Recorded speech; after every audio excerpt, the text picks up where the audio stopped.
Welcome to the Seed Your Head podcast, a co-production of Seed Cannabis Market and Core Cannabis Museum, where we dig deep and explore all things cannabis.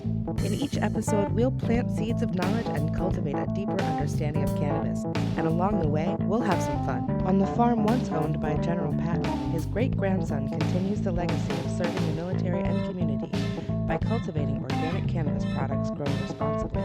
Rob Patton, CMO and co-founder of Green Meadows, shares how he continues to care for veterans with community support and the use of cannabis instead of opioids to treat post-traumatic stress. Let's start with who you are and your company. Sure. So my name is Rob Patton. I'm the Chief Marketing Officer, and I'm a co-founder and owner of Green Meadows, based here in Massachusetts, right in Southbridge. And I basically head up all things sales and marketing for our little cannabis company based in Southbridge with a second store up in Fitchburg. Okay, great. And now tell me a little bit about your last name. Sure. Yes, my last name is Patton. I am by accident of birth related to a very famous American, as luck would have it. My great-grandfather was General George Patton. So General Patton of World War II fame, very famous American military general. He, in 1929, between the two wars, bought a plot of land on the North Shore in Mass in Hamilton, about 35 minutes north of Boston. And his plan was to retire there with his wife, hunt, fish, ride horses, hang out after a long, successful military career, and he called it Green Meadows. And unfortunately, he died at the end of 1944, 45, so end of World War II. My grandfather inherited that land. My grandfather was also a general in the military. So my great-grandfather was a 4-star general. My grandfather was also General George Patton, who was a 2-star general in Korea and 3 tours in Vietnam. Wow. Highly decorated, silver stars, purple hearts, all that kind of good stuff, but was lucky enough to retire in 1980 and came home to Hamilton, Mass and lived at Green Meadows and was not the kind of guy to put his feet up and relax. He decided, I've got all this land, I'm going to start farming. Didn't know anything about it, had no idea, and tilled the land, dug up boulders, put 60 acres under cultivation, and created the first organically certified CSA farm in Massachusetts in 1981. Come on. That's true. All right. Yeah. So he did that for years. He died in 2004 from a form of Parkinson's and definitely was impacted by all the years in the service and all that. The family kept it going for a long time. My grandmother was up there, and then she was getting older. It was around 2016 and 2017 or so, and the family had moved away from the North Shore for the most part. So we're like, what are we going to do with this land that we've got up here, this Green Meadows facility? It had become this cultural center. We held veterans events there, local community things. What were you growing? So it was organic blueberries, strawberries, all sorts of different crops. We had livestock. It was basically everything. It's a very just organic farm. It was pick your own kind of thing. So you go with your basket and leave there with your blueberries and farm stand and all that.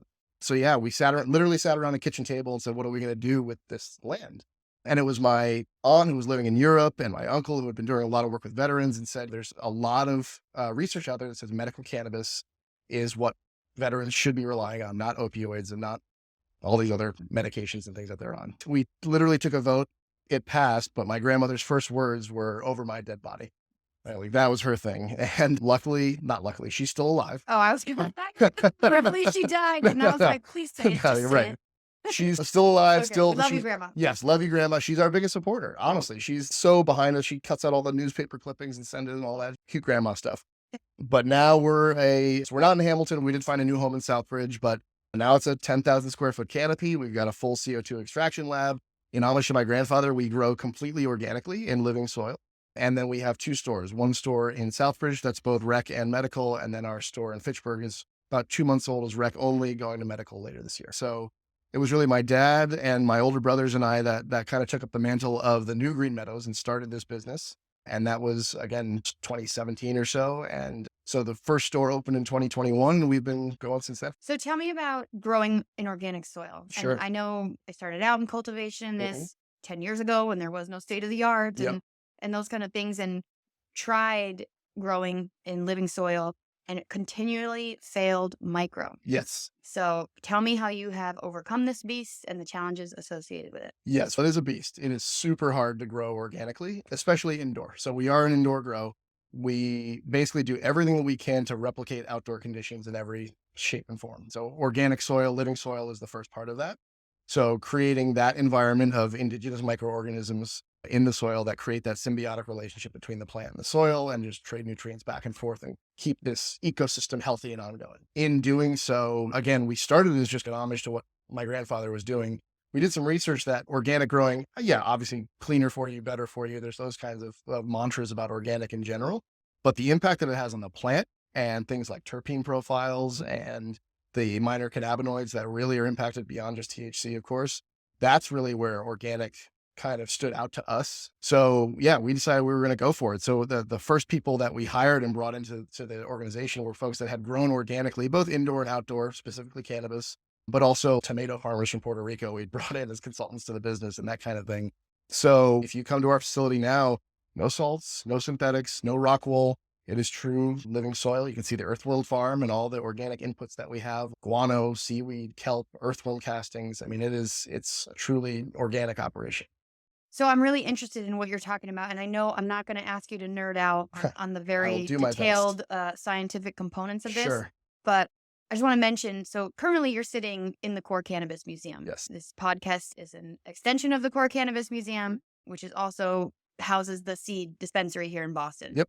The current exhibition. By the way, the whole museum and the dispensary are friggin' beautiful. Thank you. I had a tour while you guys were setting up in here before. It's unbelievable what you guys have done here. The story that you can tell just by while you're shopping for your pre-roll. There are very few dispensaries that you walk into that you actually feel something emotionally when you're like walking and reading everything. This is one of them for sure. Thank you so much. No, it means of a ton course. to us. We really put a lot of time and effort into it and a lot of money. I understand. Yeah. You know, and just a lot of this personal time and people's passions are displayed here. So when you mentioned that you're growing in living soil, there's a couple of things at play that I find super fascinating. The first is, the fungus relationship, Yes, yeah. right? So the mycorrhiza that are working with the root hairs to extend the root network, right? Now you've got a much hardier root network. Right. You've got lots more capability of absorption. But then there's something else that's really even newer than that. We're starting to understand a little bit more about, which is the microbes and the fact that the actual microbes are coming into, which are bacteria and very microscopic fungi. Yep. And they come into the root hairs of the plant. And then the plant is actually farming those. So the plant itself is doing some of the cultivation. Yeah. Correct. Essentially, yeah. And so when you guys came in and started talking about living soil, this method of this symbiotic relationship, sometimes it's predatory, but like I said, I won't get you into the nerdy weeds. We can get into that a little bit, actually, yeah. But that relationship can change the chemical composition of the plant in a way that's much more dynamic than if you're just adding the elements, adding NPK. Right. Oh, so you're 100% right. And you referenced that, again, living soil is organic in general is just much more difficult because of that relationship, because there are also good microbes and bad microbes, right? So one of the things that we have to have is a very intense and aggressive IPM program, right? Integrated pest management for sure. And of course, we can't just walk in and spray pesticides on the plants because we're fully organic, right? The ways in which we can't do that in mess anyway. Can't do that in mess anyway. You're right. You're right. That's true. But whatever state we eventually ultimately grow to, right? Connecticut and beyond, no matter the laws, that's going to be our mantra, right? We're going to be organic through and through, and that's going to be what we stick to. In order to do that, you have obviously, yes, a fully organic IPM program, how you're treating the plants regularly, even beneficial insects, right? So if you ever have a mite outbreak, cracking open a bug sachet that's full of lacewings and ladybugs and other things that are going to eat those bad bugs, those bad mites, and then shrivel up and die and become part of the soil. That's part of your program. Luckily, knock on wood, we've never had to open one of those and had that outbreak, thank God, at Green Meadows. But that's how we would treat it if that was ever the case. So yeah, there's a lot that you have to take care of when you're organic.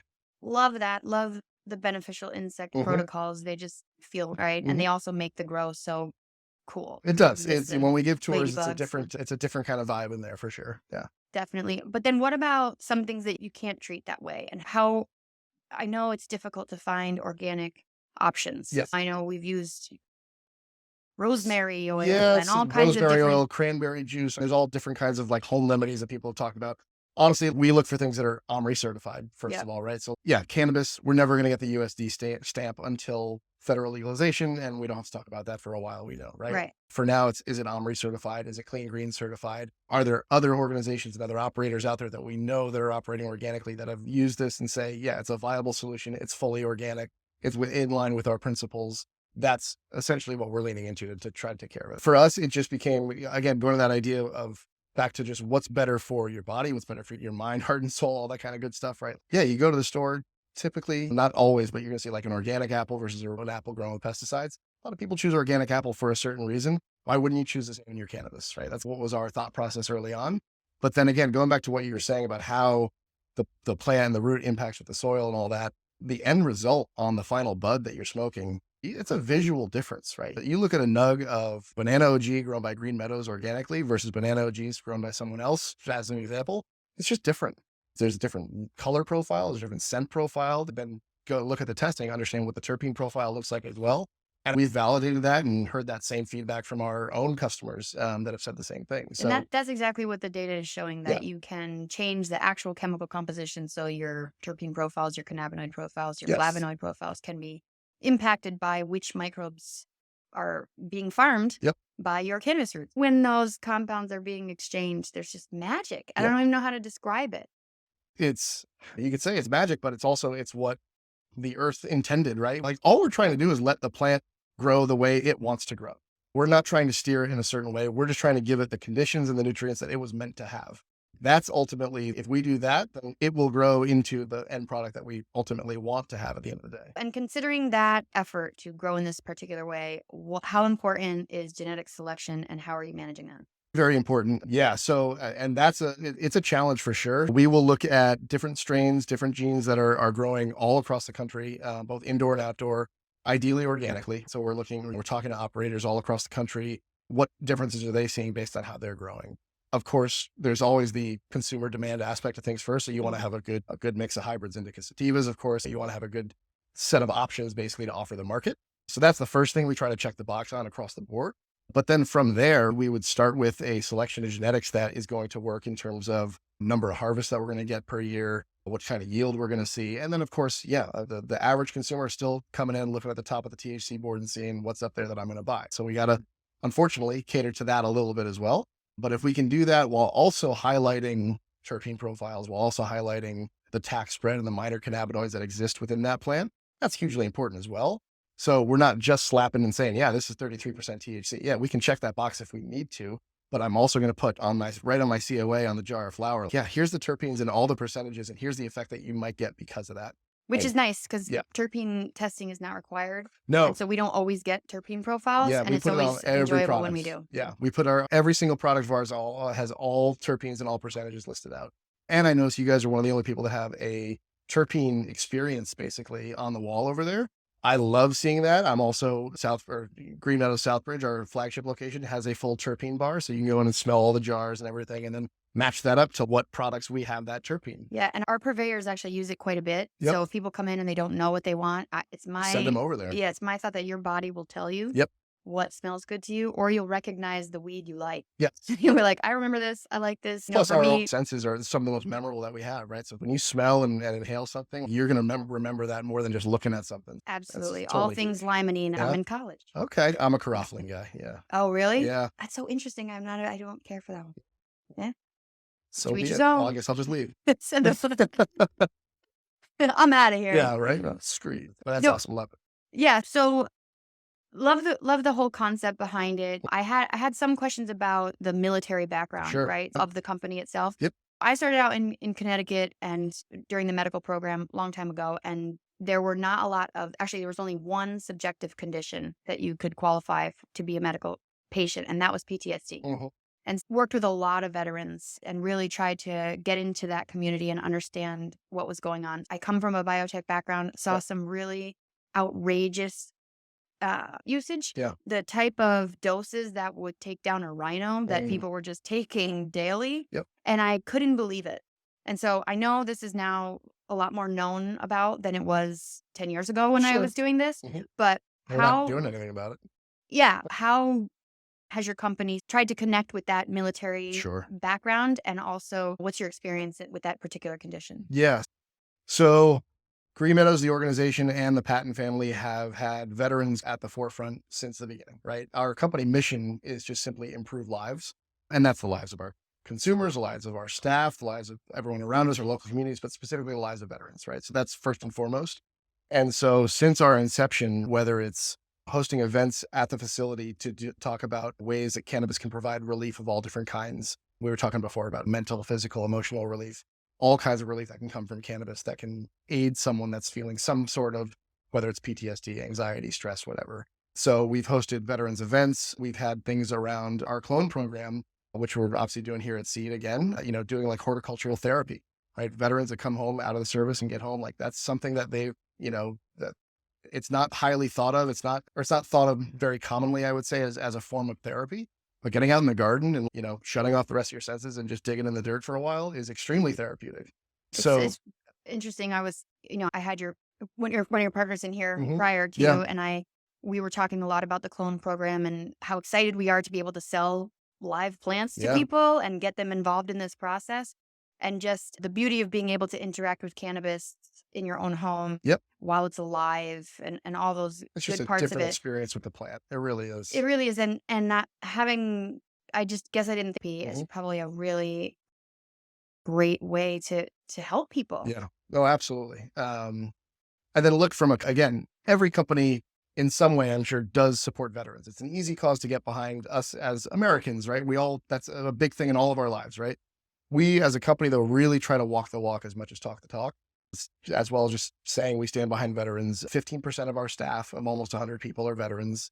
We created a product line called the General's Aid that are more wellness focused products. You guys actually carry one here today, the Hell on Wheels 1-to-1 vape. Yep. That is, so all of our wellness focused products sit under the General's Aid line, and a portion of the proceeds go to a veterans charity every quarter, and the Green Meadows donates. Oh, man. Yeah. And we can finally offer veteran discounts. You can. Which was not permitted for a long time. No, that's true. That's very exciting on the rec side. Yeah, absolutely.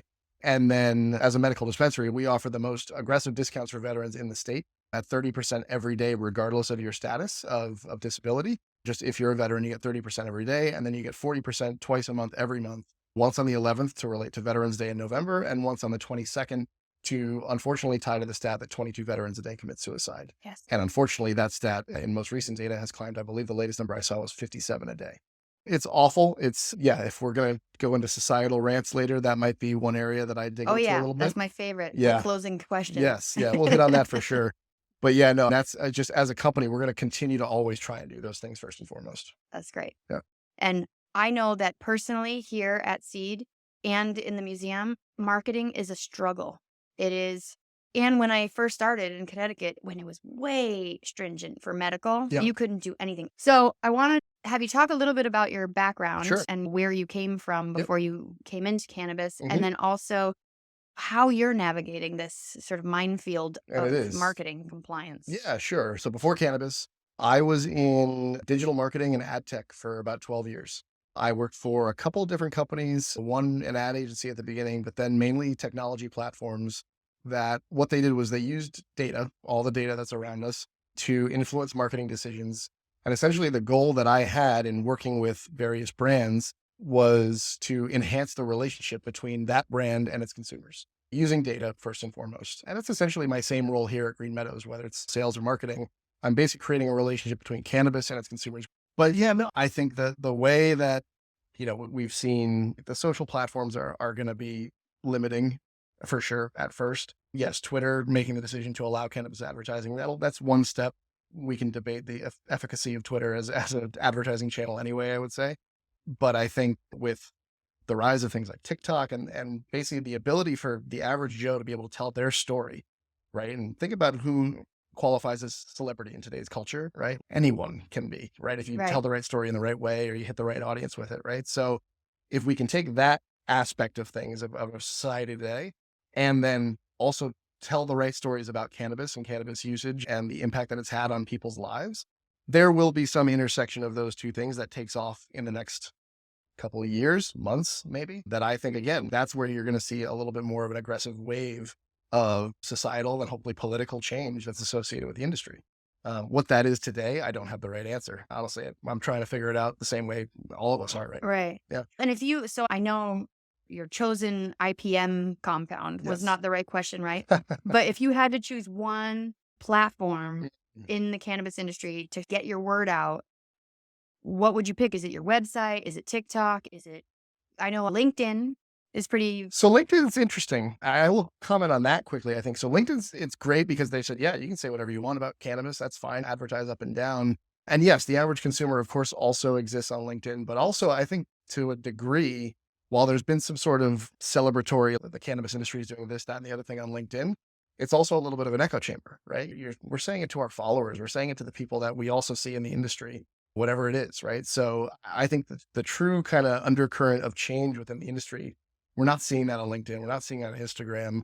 Honestly, the one thing that we all know is that the most effective inflection point in a decision around cannabis usage happens at point of sale, whether it's a purveyor or a guest service associate, if you're at Green Meadows, or a purveyor at Seed, or a bud tender at other dispensaries, right? That in-person connection is really what's going to influence, especially someone who's curious and doesn't really know what they're there for.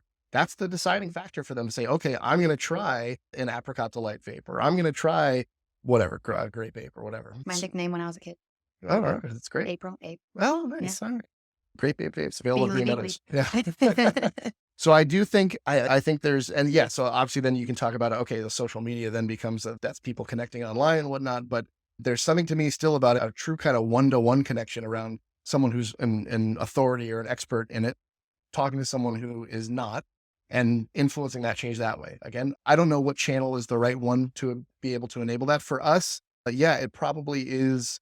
It is our website. I will say we've made a lot of aggressive moves with our insider program. So those that are raising their hands saying, yeah, I want to know more from you guys. Right. I want to hear, text, emails. We try aggressively to not make that as commerce focused as possible. It's not just, hey, this deal's live on Saturday. Right. It's come in for this education session. It's check out the new terpene bar and learn about limonene and pinene and everything else. What do you use? Alpine IQ. Alpine IQ. And that's it, because that even itself is jumping through hoops. Like in order to be able to sell, the FCC came down on text messaging and cannabis. Yeah. And all so the there's all these slammed companies, that for a bit. Yeah. carriers slammed that. Use them. I think we're using Spring Big, but it's expensive and it is. And I've used Sprout, I've used Spring Big, Alpine. I'm enjoying right now, Okay. and they've got a lot of. I go back to my background with data, right? So there's a shit ton of data that comes out of that platform that then allows me to say, okay, this had good engagement, this this drove good revenue, whatever it may be, in whatever channel I'm operating in within Alpine. So that one's worked really well for us. Again, for me though, and this is the hard part about this, is it really needs to be as personal and intimate as you can make it. So we're doing everything we can to get people to come in. And I love it. I'm not all the time, but I love it when someone comes in through our doors at our dispensary and they say, I'm not here to buy anything. I just want to learn. Yeah. Come on in. You want to linger for 45 minutes and talk to a guest service associate about your experiences and what's best for you? Let's do it. Yeah. And that is, I was just talking to someone about this. People make their purchases based on what our purveyors are communicating about, because our purveyors use cannabis. They know it. They've now know everybody that comes in that's a regular, but so there's that group that we already have, which is the lifeline, the lifeblood of any. I don't know if you've ever been in the bar business. I've attended. But you're right. But your regulars are your lifeblood. That's you've got to. That's everything. So the business is based around that. Coming from a place where I wanted to get people like my mom, who was square and adorable and drunk if she sniffed a cork, interested in cannabis. Sure. I really am so desperate to get all those people that are walking into Whole Foods next door to understand all the things we're talking about right next door. But so I'm always just curious what No, for sure. And look, we come up with a lot of different ways to get people in the door just to do that. So we're doing a whole thing actually tomorrow, inviting a bunch of people for a medical registration event and learn about the medical program, right? My aunt is a nun in Bethlehem, Connecticut, and she's going through some new things right now, some early onset Parkinson's and Alzheimer's. And so as a convent and everything, they're not exactly saying, yeah, let's go get an ounce and bring it back and make you feel better. Right. But they wanted to learn. So my aunt and two others came up, and it was one of the days most recently that the entire staff was buzzing, because I walked down from the office at one point and I knew she was coming and she'd already been through a little bit. And I heard, did you see the nuns? Did you see the nuns? And we had 3 nuns walking around the facility. If you can educate some nuns, full habit. So it's gonna take a while to do it this way, but it really is gonna be those people that are willing to say, all right, I want to learn, right? Show me what you got. I'll take all the information you can. Give me all the educational material that you got. It's not a scary drug. We know that, right? And meanwhile, doctors will write off a script for opioids like no big deal. And here you go, head to the pharmacy and grab it. So why not head down to the dispensary and have that scary conversation with a 24-year-old that's got to know? And sure, there's some of them are going to say, yo, this shit's fire. You're going to love it. That can't be the only recommendation that you're going to give me. So as long as we're in it for the right reasons and educating about the right elements of this wonderful plant, I think we will affect change over time. Right. How we do that remains to be seen. Camera's too hot. That's the best compliment I've gotten in a while. Oh, wait. That is my favorite part.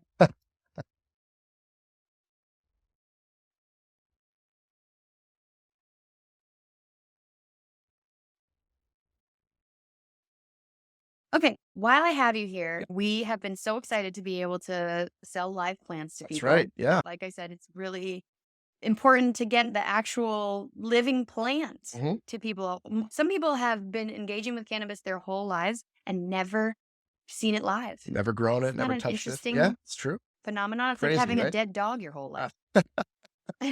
Yes, it is. It's exactly what it is. Yeah, no, we're fired up. So we have our second clone day with you guys tomorrow, Saturday, March 4th. Yep. And yeah, so we're excited. Green Meadows is, as of right now, still the only operator in the state that sells our clones out to our partners, right? So you guys have been one of the best partners for that, for sure. I know we've got one tomorrow. I think we have another one in April and another in May, I believe, as well. I forget the exact dates. We're doing them one Saturday every month. Yes, yeah. And we have also, part of the museum was this illicit cultivation That's exhibit. right, yeah. So we are able to house your clones and keep them happy Yeah. in between. No, it's really cool. And I even seeing like the display right here on the floor of what alluding to an illicit grow and all that. It's super cool what you guys have done. So just taking the live plant aspect and elevating it even more is awesome. So props to you guys for that.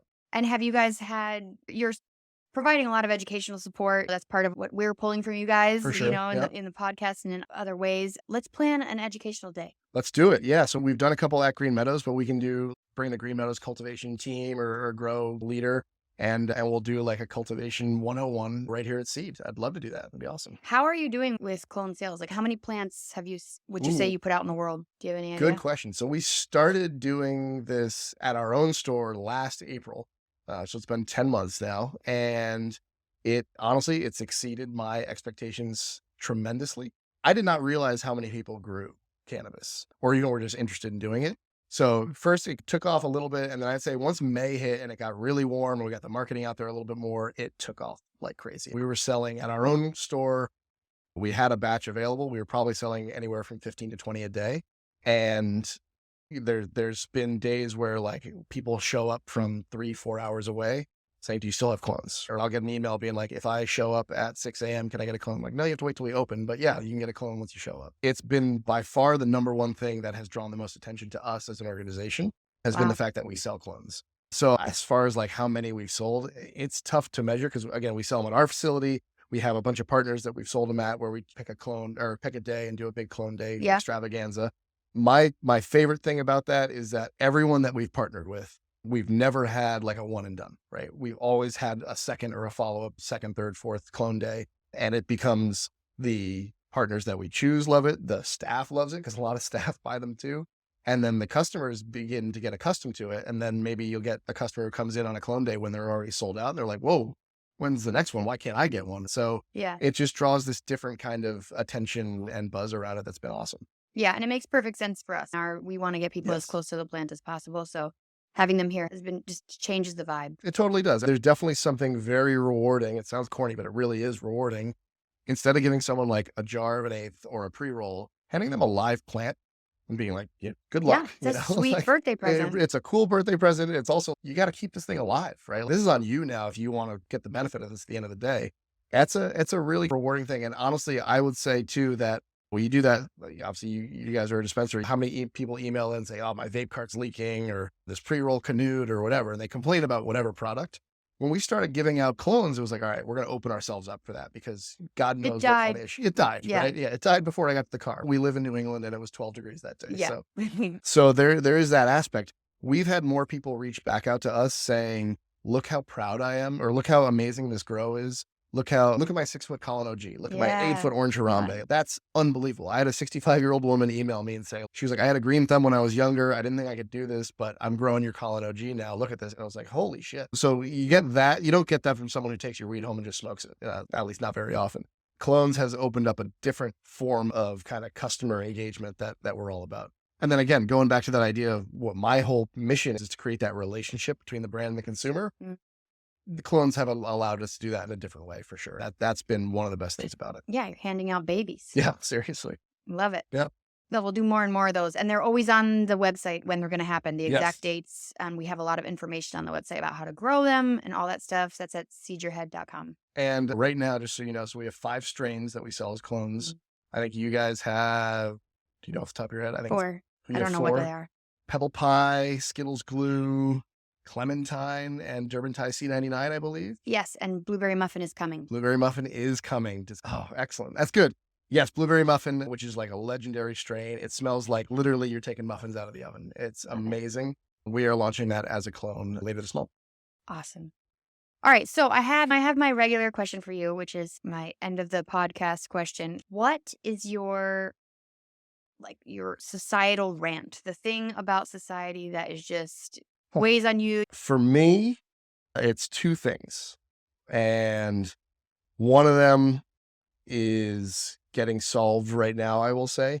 They've introduced finally a pitch clock in baseball, so now the games are a little faster. So I'm happy about that. I love it. Yeah, so that's good. So that one's working out. But no, the other one, and I'll tie it back to cannabis because it really is the thing that does get to me. And it really, I noticed it as a kid, and you grow up, and you start to notice the world around you a little bit more, and you start to take more notice of it. And then now that I'm doing this, I'm in it. The lack of attention and support that we give to our veterans just overall is insane. And everyone we see on TV, every politician, every talking head wearing USA flag pins and talking about how we support our troops and all that.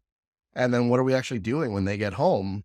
Like, they have these unreal ailments. There's mental, physical, emotional stress. There's PTS, which, by the way, you said PTSD, and that is the famous term for it, post-traumatic stress disorder. There's a lot of people now saying that it's not a disorder, right? That's just what they have, right? So it's just PTS. So that's one thing I've been trying to weave in more. Wow, that's interesting. And now I'm surrounded by it more because of our staff that are all veterans and all the veterans that we see at our medical facility specifically. The lack of support that they get, not from the average American. Now, of course, there's still that kind of general support, but from the VA specifically, and from the VA not allowing them to even have conversations or dig into cannabis at all. But rather that's infuriating. It's infuriating. It's infuriating. And again, we've held enough events and we've been lucky enough to have some amazing partners over the last couple of years that we've engaged with that have gone down to Congress or gone in front of the VA to fight personally for those rights. And you see it, and they get up with their canes or on their wheelchairs and they tell their stories, and it's there. It's visceral. How can we ignore this? And yet we continue to. And just the data, the ability to reduce opioids. If you're just, a lot of it isn't mental. It's physical pain from carrying those heavy ass packs up and down mountains all the time and housing all the weapons. So they're crushed their vertebra. Yeah. And you can just actually overall reduce the amount of opioids required to address that pain if you partner it with cannabinoids. I mean, this is peer reviewed. It is. So have you found any sympathetic ears in the VA? No, not one. Not one. No. That's a short answer. No. Yeah. And that's, we're running a business, and we're trying to expand and be all these great things that we can be about truly organic cannabis and all that. But there's this other side of Green Meadows and honestly this family that we're still trying to push for and fight for. Yeah, we have to do everything we can to support them. And so, hopefully the VA changes its tune over time. There's a lot of money in opioids, and there's a lot of reasons why they're going to go that route. And look, I have to say, of course, talk to your doctors, talk to your physicians, of course, make sure cannabis is right for you. But if this is a viable alternative pathway for people to have some form of physical, mental, emotional relief, then Jesus Christ, we've got to find a way to increase that for them. So that's my little rant. So to the extent that we as a company, but also we, again, by accident of birth, my last name is Patton. And that means a lot in my family. And that, again, I'm not a veteran myself. I can never claim that, but there's something that goes with that like, I'm going to be here for a long time fighting for that group of people because they fought for us. Amazing. So, yeah. I like that rant. It's a good one. So relevant. And we've been through it. Thank you so much for coming on. Thank you. I appreciate it. Yeah, no, thank you for having me. And again, love everything that's going on at Core and Seed. The museum and the dispensary are unbelievable. And I can't wait to come back. Thank you so much. Yeah. Bye, guys. Seed Your Head podcast is a production of Seed Cannabis Market and Core Cannabis Museum. You can find episode transcripts, bonus content, and more at our website, seedyourhead.com. We'd also love to see you in person at our locations in Jamaica Plain, Massachusetts, and Portland, Maine. Core Cannabis Museum is a nonprofit 501c3, and all donations are tax deductible. For more information on donations or sponsorship, please check out our website.